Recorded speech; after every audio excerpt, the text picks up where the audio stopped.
इन दिनों सबसे ज्यादा पत्र संदेश जो मुझे मिले हैं वो दो विषयों पर बहुत अधिक है।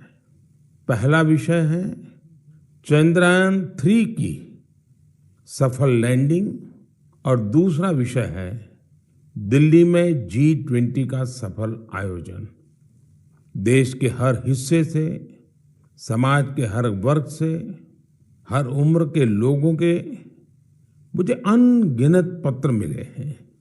जब चंद्रयान 3 का लैंडर चंद्रमा पर उतरने वाला था तब करोड़ों लोग अलग अलग माध्यमों के जरिए एक साथ इस घटना के पल पल के साक्षी बन रहे थे।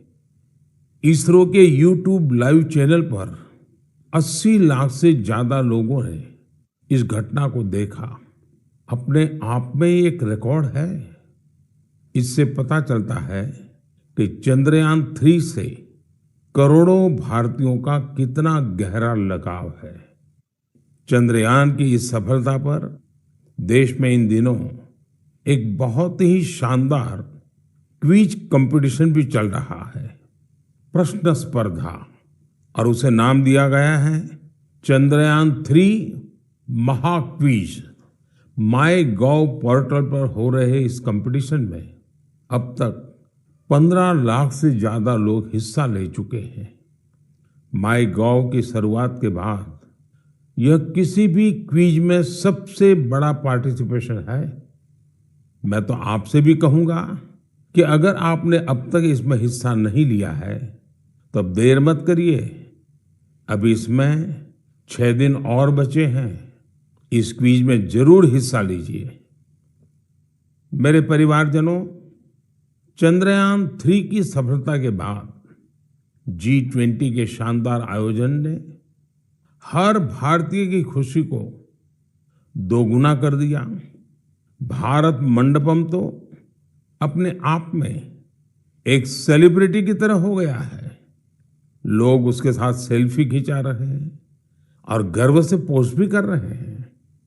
भारत ने इस समिट में अफ्रीकन यूनियन को G20 में फुल मेंबर बनाकर अपने नेतृत्व का लोहा मनवाया है। आपको ध्यान होगा, जब भारत बहुत समृद्ध था उस जमाने में हमारे देश में और दुनिया में सिल्क रूट की बहुत चर्चा होती थी। ये सिल्क रूट व्यापार कारोबार का बहुत बड़ा माध्यम था। अब आधुनिक जमाने में भारत ने एक और इकोनॉमिक कॉरिडोर G20 में सुझाया है। ये है India middle east Europe economic corridor. ये कॉरिडोर आने वाले सैकड़ों वर्षों तक विश्व व्यापार का आधार बनने जा रहा है और इतिहास इस बात को हमेशा याद रखेगा कि इस कॉरिडोर का सूत्रपात भारत की धरती पर हुआ था।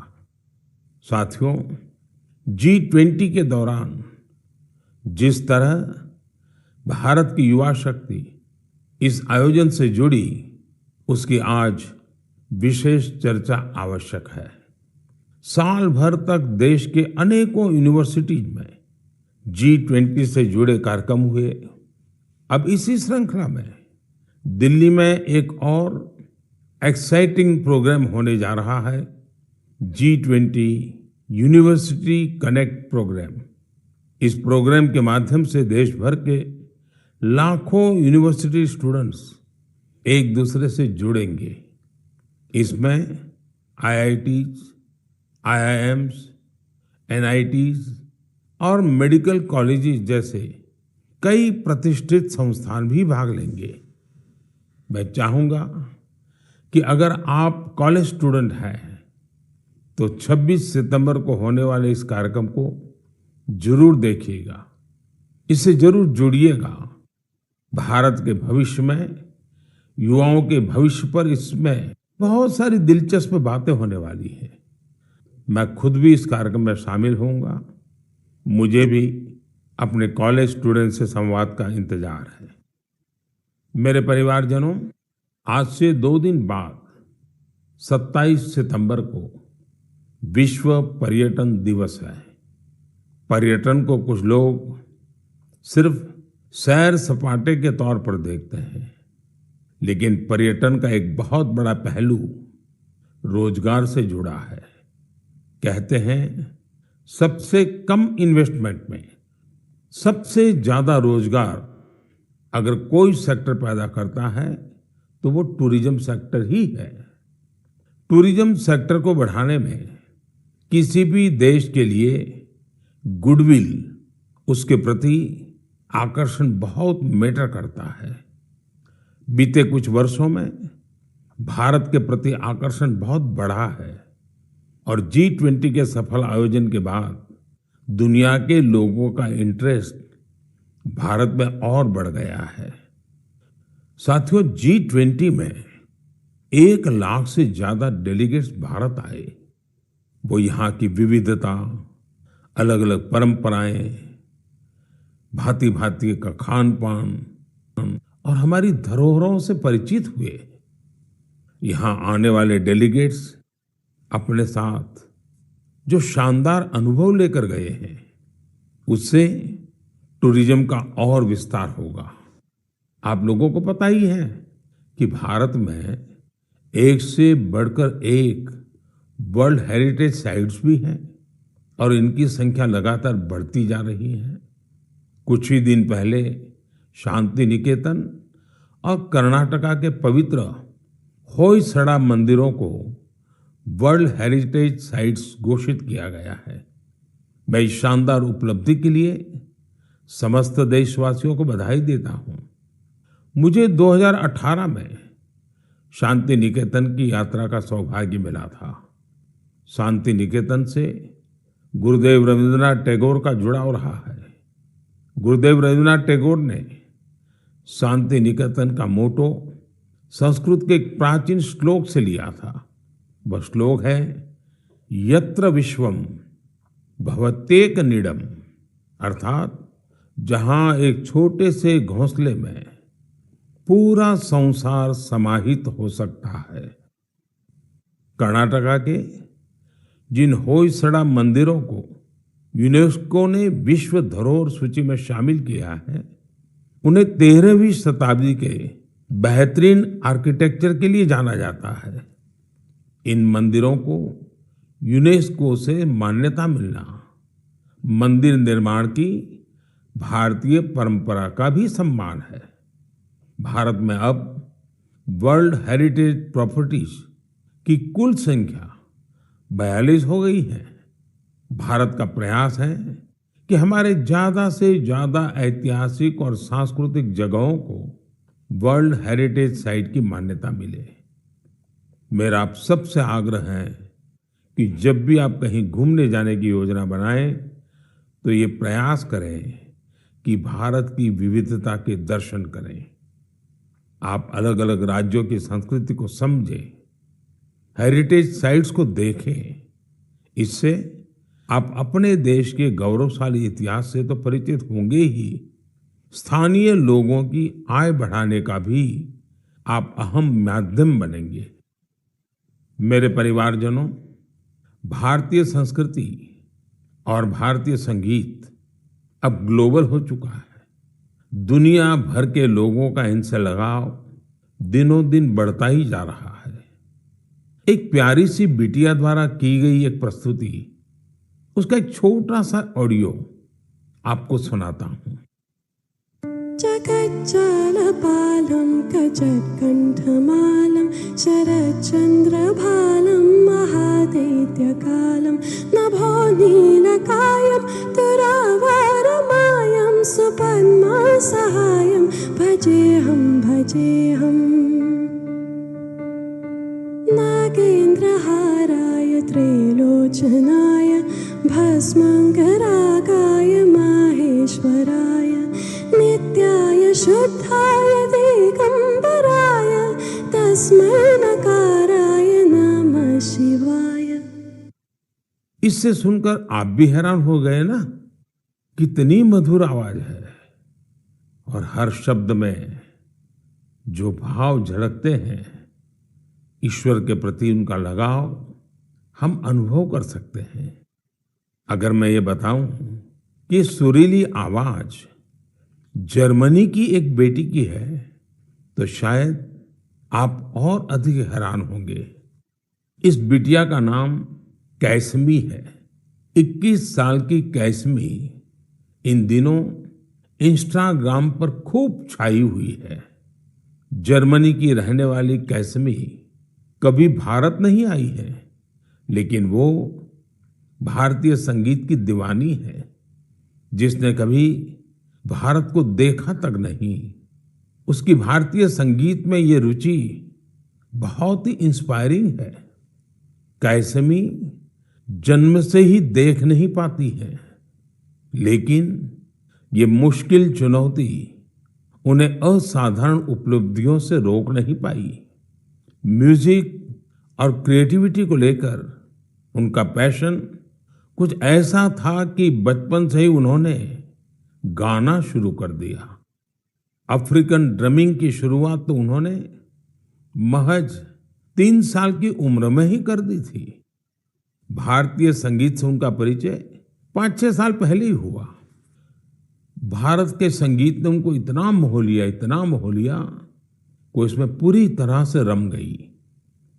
उन्होंने तबला बजाना भी सीखा है। सबसे इंस्पायरिंग बात तो यह है कि वे कई सारी भारतीय भाषाओं में गाने में महारत हासिल कर चुकी हैं। संस्कृत, हिंदी, मलयालम, तमिल, कन्नड़ या फिर असमी, बंगाली, मराठी, उर्दू, उन्होंने इन सब में अपने सुर साधे हैं। आप कल्पना कर सकते हैं, किसी को दूसरी अनजान भाषा की 2-3 लाइनें बोलनी पड़ जाएं तो कितनी मुश्किल आती है, लेकिन कैसमी के लिए जैसे बाएं हाथ का खेल है। आप सभी के लिए मैं यहाँ कन्नड़ा में गाए उनके एक गीत को शेयर कर रहा हूँ। ನಮ್ಮ ವಚನ ಬಹುವಚನ ನುಡಿಡು ಕನ್ನಡ ನಡೆಯಿಡು ಕನ್ನಡ ನಮ್ಮ ವಚನ ಬಹುವಚನ ನುಡಿಡು ಕನ್ನಡ ನಡೆಯಿಡು ಕನ್ನಡ ಕನ್ನಡ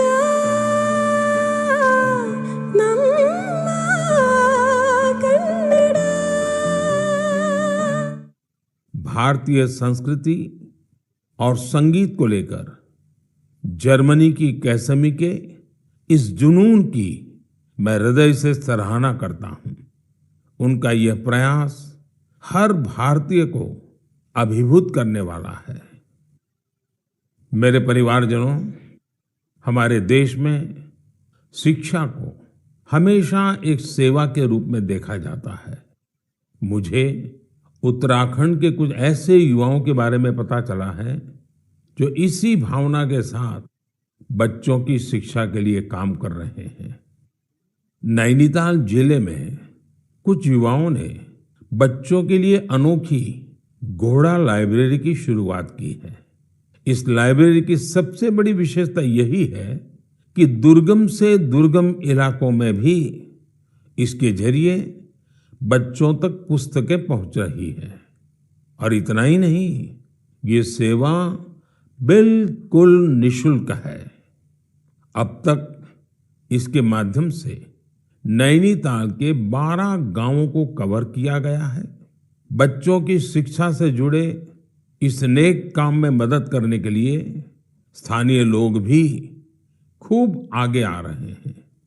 इस घोड़ा लाइब्रेरी के जरिए ये प्रयास किया जा रहा है कि दूर दराज के गांवों में रहने वाले बच्चों को स्कूल की किताबों के अलावा कविताएं, कहानियां और नैतिक शिक्षा की किताबें भी पढ़ने का पूरा मौका मिले। ये अनोखी लाइब्रेरी बच्चों को भी खूब भा रही है। साथियों, मुझे हैदराबाद में लाइब्रेरी से जुड़े एक ऐसे ही अनूठे प्रयास के बारे में पता चला है। यहाँ 7वीं क्लास में पढ़ने वाली बिटिया आकर्षणा सतीश ने तो कमाल कर दिया है। आपको ये जानकर आश्चर्य हो सकता है कि महज 11 साल की उम्र में ये बच्चों के लिए एक दो नहीं बल्कि 7 लाइब्रेरी चला रही है। आकर्षणा को 2 साल पहले इसकी प्रेरणा तब मिली जब वो अपने माता पिता के साथ एक कैंसर अस्पताल गई थी। उसके पिता जरूरतमंदों की मदद के सिलसिले में वहां गए थे। बच्चों ने वहां उनसे कलरिंग बुक्स की मांग की और यही बात इस प्यारी सी गुड़िया को इतनी छू गई कि उसने अलग अलग तरह की किताबें जुटाने की ठान ली। उसने अपने आस पड़ोस के घरों, रिश्तेदारों और साथियों से किताबें इकट्ठा करना शुरू कर दिया। और आपको यह जानकर खुशी होगी कि पहली लाइब्रेरी उसी कैंसर अस्पताल में बच्चों के लिए खोली गई। जरूरतमंद बच्चों के लिए अलग अलग जगहों पर इस बिटिया ने अब तक जो 7 लाइब्रेरी खोली है उनमें अब करीब 6000 किताबें उपलब्ध हैं। छोटी सी आकर्षणा जिस तरह बच्चों का भविष्य संवारने का बड़ा काम कर रही है वो हर किसी को प्रेरित करने वाला है। साथियों, ये बात सही है कि आज का दौर डिजिटल टेक्नोलॉजी और ई बुक्स का है, लेकिन फिर भी किताबें हमारे जीवन में हमेशा एक अच्छे दोस्त की भूमिका निभाती हैं। इसलिए हमें बच्चों को किताबें पढ़ने के लिए प्रेरित करना चाहिए। मेरे परिवारजनों, हमारे शास्त्रों में कहा गया है, जीवेषु करुणा चापि मैत्री तेषु विधीयताम, अर्थात जीवों पर करुणा कीजिए और उन्हें अपना मित्र बनाइए। हमारे तो ज्यादातर देवी देवताओं की सवारी ही पशु पक्षी हैं। बहुत से लोग मंदिर जाते हैं, भगवान के दर्शन करते हैं, लेकिन जो जीव जंतु उनकी सवारी होते हैं उस तरफ उतना ध्यान ही नहीं देते। ये जीव जंतु हमारी आस्था के केंद्र में तो रहने ही चाहिए, हमें इनका हर संभव संरक्षण भी करना चाहिए। बीते कुछ वर्षों में देश में शेर, बाघ, तेंदुआ और हाथियों की संख्या में उत्साहवर्धक बढ़ोतरी देखी गई है।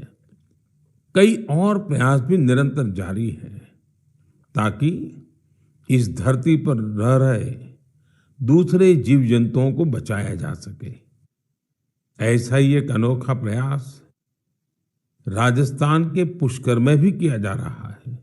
यहाँ सुखदेव भट्ट जी और उनकी टीम मिलकर वन्य जीवों को बचाने में जुटे हैं। और जानते हैं उनकी टीम का नाम क्या है? उनकी टीम का नाम है कोबरा। एक खतरनाक नाम इसलिए है क्योंकि उनकी टीम इस क्षेत्र में खतरनाक सांपों का रेस्क्यू करने का काम भी करती है। इस टीम में बड़ी संख्या में लोग जुड़े हैं जो सिर्फ एक कॉल पर मौके पर पहुंचते हैं और अपने मिशन में जुट जाते हैं। सुखदेव जी की इस टीम ने अब तक 30,000 से ज्यादा जहरीले सांपों का जीवन बचाया है। इस प्रयास से जहां लोगों का खतरा दूर हुआ है, वहीं प्रकृति का संरक्षण भी हो रहा है। ये टीम अन्य बीमार जानवरों की सेवा के काम से भी जुड़ी हुई है। साथियों, तमिलनाडु के चेन्नई में auto driver M Rajendra Prasad ji भी एक अनोखा काम कर रहे हैं। वो पिछले 25-30 साल से कबूतरों की सेवा के काम में जुटे हैं। खुद उनके घर में 200 से ज्यादा कबूतर हैं। वहीं इन पक्षियों के भोजन, पानी, स्वास्थ्य जैसी हर जरूरत का पूरा ध्यान रखते हैं। इस पर उनका काफी पैसा भी खर्च होता है, लेकिन वो अपने काम में डटे हुए हैं। साथियों, लोगों को नेक नियत से ऐसा काम करते देखकर वाकई बहुत सुकून मिलता है, काफी खुशी होती है। अगर आपको भी ऐसे ही कुछ अनूठे प्रयासों के बारे में जानकारी मिले तो उन्हें जरूर शेयर कीजिए। मेरे प्यारे परिवारजनों, आजादी का ये अमृत काल देश के लिए हर नागरिक का कर्तव्य काल भी है। अपने कर्तव्य निभाते हुए ही हम अपने लक्ष्यों को पा सकते हैं, अपनी मंजिल तक पहुंच सकते हैं। कर्तव्य की भावना हम सभी को एक सूत्र में पिरोती है।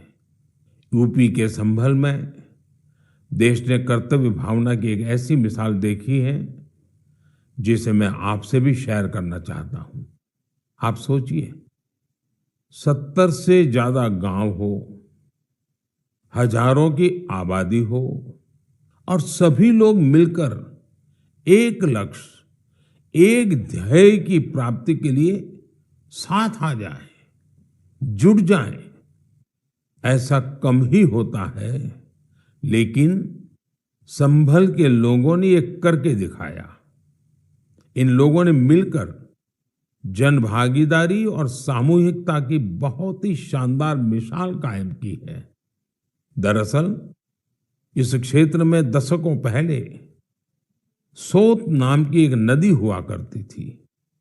अमरोहा से शुरू होकर संभल होते हुए बदायूं तक बहने वाली ये नदी एक समय इस क्षेत्र में जीवनदायिनी के रूप में जानी जाती थी। इस नदी में अनवरत जल प्रवाहित होता था, जो यहाँ के किसानों के लिए खेती का मुख्य आधार था। समय के साथ नदी का प्रवाह कम हुआ। नदी जिन रास्तों से बहती थी वहां अतिक्रमण हो गया और ये नदी विलुप्त हो गई। नदी को मां मानने वाले हमारे देश में संभल के लोगों ने इस सोत नदी को भी पुनर्जीवित करने का संकल्प ले लिया। पिछले साल दिसंबर में सोत नदी के कायाकल्प का काम 70 से ज्यादा ग्राम पंचायतों ने मिलकर शुरू किया। ग्राम पंचायतों के लोगों ने सरकारी विभागों को भी अपने साथ लिया।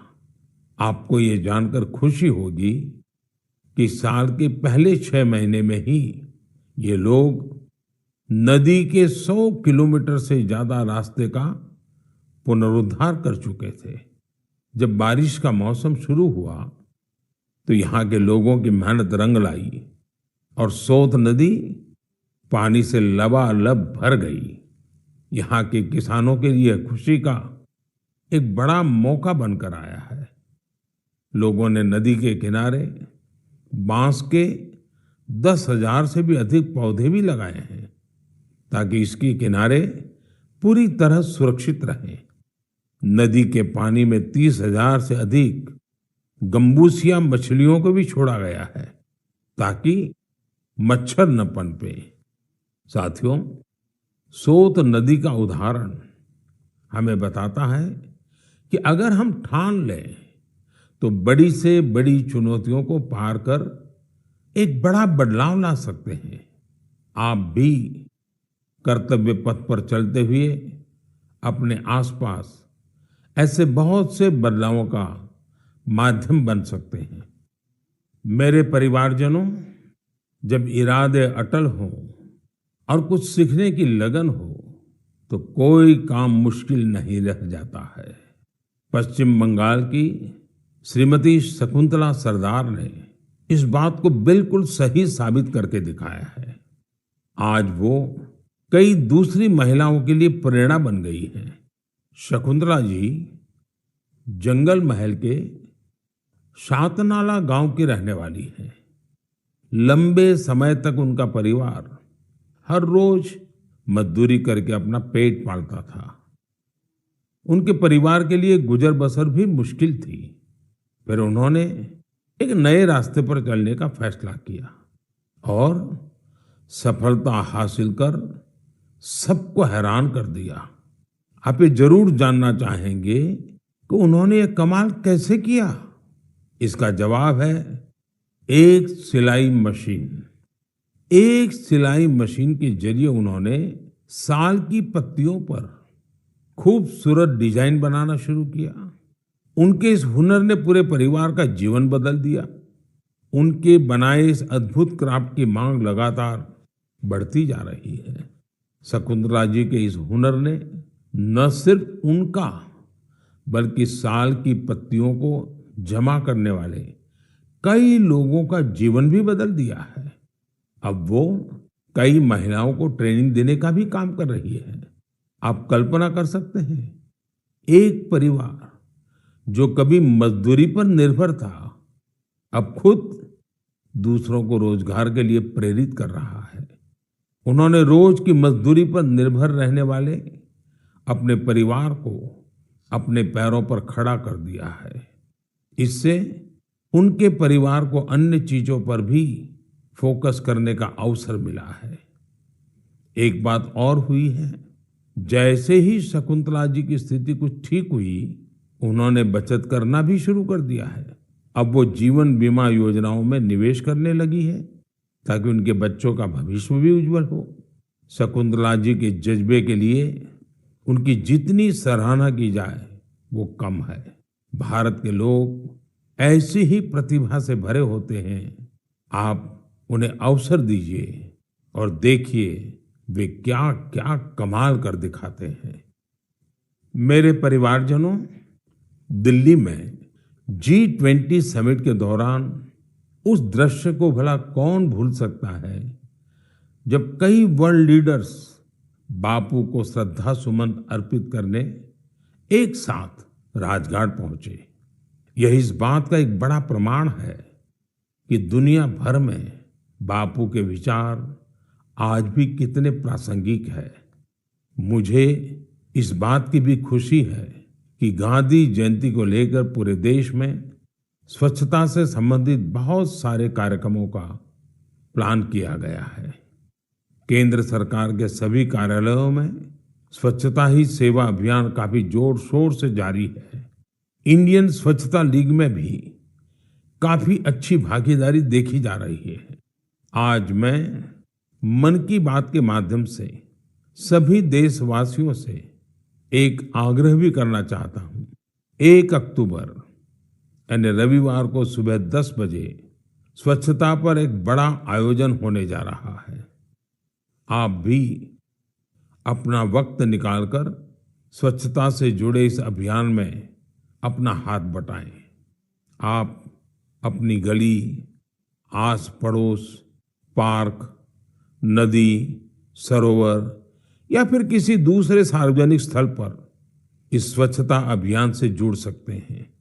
और जहां जहां अमृत सरोवर बने हैं वहां तो स्वच्छता अवश्य करनी है। स्वच्छता की ये कार्यांजलि ही गांधी जी को सच्ची श्रद्धांजलि होगी। मैं आपको फिर से याद दिलाना चाहूंगा कि इस गांधी जयंती के अवसर पर खादी का कोई न कोई प्रोडक्ट जरूर खरीदें।